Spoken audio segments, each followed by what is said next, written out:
Me now is Washington Bureau Chief for BuzzFeed News, John Stanton.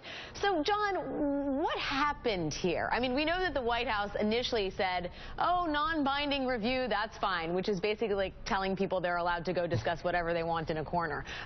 Now it sounds like the White House is supporting a bill to give Congress a little bit of firepower, or juice, if you will, in reviewing all of this. So what changed?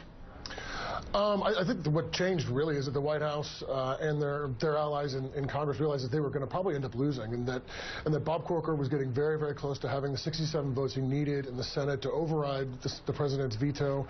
So they wanted to get whatever concessions they could from the Republicans and Democrats, both, that supported this idea of being able to review the deal and get it to be at least as weak as they possibly could from their perspective, so that they would have, room to continue these negotiations and try to push forward on this policy. And I think that's really what's happened here. John, do you think there is some larger lesson to be extrapolated here about relations, particularly between Hill Democrats and the White House? I mean, I thought it was really remarkable that you almost had a veto-proof majority in the Senate, which obviously has to include not a few, but quite a few, not just a few Democrats. I mean, the fact that the president is working the phones, that Secretary of State Kerry is working the phones. I mean, what does that tell us about relations between these two ends of Pennsylvania Avenue?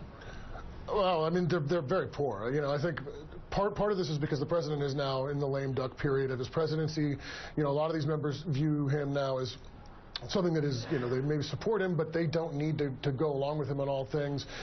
His approach to the Middle East has been problematic for a lot of Democrats. There are those that think that he's gone too far. I would say Congressman Schiff is probably one of those. And then there are others that, particularly on Iran and Israel, think that he's given away too much. And that issue is always one where you're going to have folks who are going to break away from a president that does that. But, the president and his team have never been accused of attempting to build good bridges with members of the Senate, regardless of party. So I think you're sort of seeing the fruits of that, that decision now. What about these other sort of proposals that are on the table? Marco Rubio may introduce an amendment making the deal dependent on Iran's recognition of Israel, which seems like a pie-in-the-sky scenario. I know Johnny Isakson is pushing for compensation for surviving hostages from 1979, 1980. Ron Johnson wants to make a formal international treaty. I mean, these all seem like total non-starters. Is there a risk that this ultimately doesn't come to fruition, this bill that we're talking about?